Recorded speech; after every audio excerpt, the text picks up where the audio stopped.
In 1969, after a tumultuous application process involving two vetoed applications by France, the United Kingdom became an accepted member of the European Union. This decision was upheld in 1975 when the British public voted 67% in favor of a unified European community. In the wake of World War II, unification therefore became a strategy for political power and, more importantly, British survival in a tense and changing global climate. Fast forward now to June 23, 2016, when the UK voted to reverse 41 years of membership in the European Union with a leave vote of 51.9% to 48.1%. Essentially, after the 2008 financial crash paired itself with skepticism over power transfers from Parliament to Brussels, the public's concern over bureaucratic meltdown and border control pushed then Prime Minister David Cameron to promise a referendum. Although some argue that the referendum was purely a way to appease other political parties on the right, this monumental decision will likely stain Britain's future with an intense mark of disagreement over how the country both functions and supports all citizens residing in the UK and in the broader EU. As a British citizen myself who voted to remain in the EU this past June, I found myself drawn to the other side's campaign's racial use of language.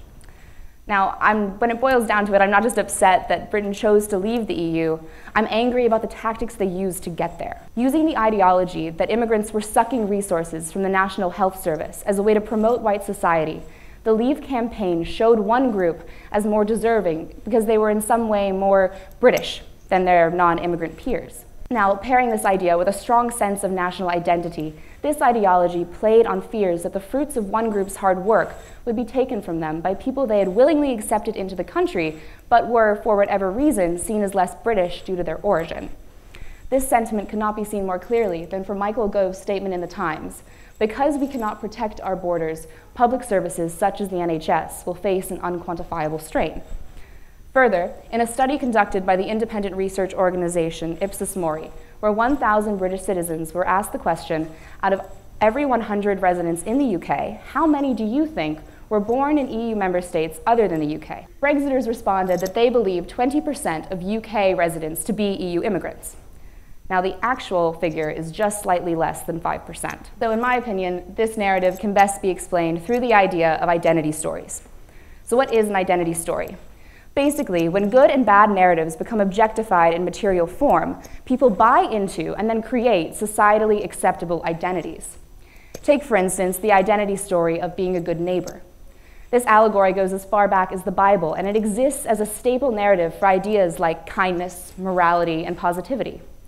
We even construct images of being a good neighbor, like taking a pie to a neighbor's home when they've just moved in, or watering a neighbor's plants when they leave for vacation. In fact, this common identity story is global. The Italians call it brava gente. Thanks to the Leave campaign, immigrants were suddenly being viewed as bad neighbors. So, what does this mean? Basically, the former London Mayor Boris Johnson was one of the key proponents for furthering the Leave campaign's narrative on immigration. While the campaign itself touted misinformation and false prediction for immigration statistics if Britain were to remain a member state, Johnson supported the campaign's claims that Turkey was close to joining the EU, citing the country itself as a direct risk to national security. With this false assertion, the Leave campaign furthered the narrative, publishing posters citing Turkey's location on a map and questioning the risk to national security Turkey might possess, given its proximity to unstable hotspots like Iraq and Syria. Perhaps even more distressing a figure was Nigel Farage, another key Leave leader, who supported publication of a poster entitled Breaking Point, featuring hundreds of Arab people swarming in a large crowd with the caption, "Take back control." In an interview with the BBC, former Minister of State for Faith and Communities, Baroness Saida Warsi, was quoted saying, "This kind of nudge-nudge, wink-wink, xenophobic racist campaign may be politically savvy or useful in the short term, but it causes long-term damage to communities." But is this kind of public racism new? The simple answer is no. The narrative used by the Leave campaign is not a foreign concept to the British public. The media have been cultivating and perpetuating this same story in a public space for years and years, fine-tuning language to perfectly encompass that kind of wink-wink racist rhetoric. However, this message is far more deeply rooted, implicit, and subtle than the Leave campaign strategies. In one 2008 study, researchers analyzed over 140 million words of British media text on refugees, asylum seekers, immigrants, and migrants, collectively referred to as RACIM, to reveal that racial eccentricities were ever present in British journalistic language, a language that is ultimately meant to be objective. Specifically, the researchers wanted to know if racism really was linguistically defined and constructed by the press, as well as if attitudes towards racism emerged from UK newspapers. Through these various linguistic objectives, the study indeed found that the press had defined the story of racism through the pollution of language. Words like allowed, as in allowed into Britain, or references to a convoy or an army of immigrants, clearly define an expected epistemic norm of how these groups were to be considered. Now, interestingly, the narrative appeared across broadsheet published press and tabloids. So we know that the story is everywhere. It transcends demographics and audiences, and its communal effect on the perception of immigrants is obvious. So what happens when you take this racist narrative and you pair it with the most nationalist and socialist institution of Britain, the National Health Service? It seems that there's a strong correlation between concerns over immigration policy in England and concerns over the success of the NHS. In 2015, the University of Oxford's Migration Observatory on UK public opinion towards immigration held a survey focused on these overall attitudes and level of concern. When the public were asked what they thought the greatest threat to British success were, most of them said, and there was a steady trend pattern that followed, that immigration policy was at the top concern along with success for the NHS. In fact, concerns over immigration policy ranked slightly higher than concerns for the NHS by just 5%.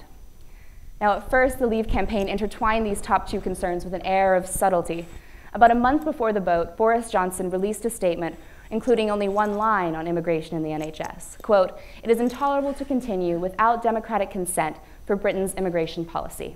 That is what will be best for our public services, particularly the NHS."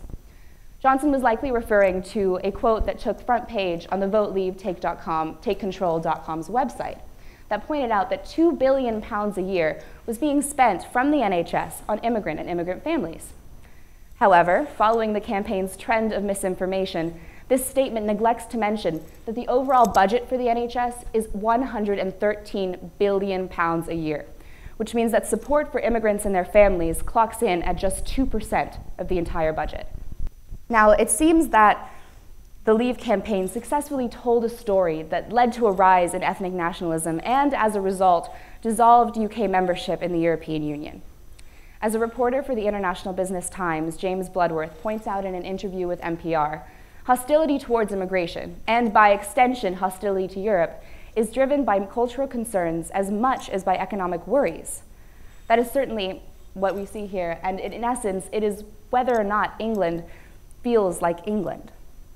The rhetoric used to illustrate these economic and cultural concerns was no doubt as clever as it was xenophobic. Multiracial nationalism continues to overpower multiracial success in the UK. And the EU referendum is yet another example of brutal anti-immigration policy overlaid with a racist mentality. And it just goes to show that race is indeed a direct proponent of class hierarchy and social structure. While an unfortunate part of human behavior in the political system, racial biases are used globally to divide and rank society. And while the UK is a first world developed country, much like the US, it is not immune to the kind of racial rhetoric used to pit groups against each other for political motivations. In the case of the EU referendum, race was the catalyst that spurred voters already fearful of losing their rights to truly believe that the campaign would be overrun by immigrants. Amidst incorrect facts and figures lay fierce, threatening propaganda for a campaign against immigrants, often those with different social customs, religious backgrounds, and darker skin. My goal is to show how political campaigns use race to make a point, whether or not that point is true or honorable. Still, the most important point I hope to make is that with growing awareness to these ploys, we as a global community can begin to change the face of this kind of propaganda so that it is based on policy and not the perpetuation of racist values. Thank you.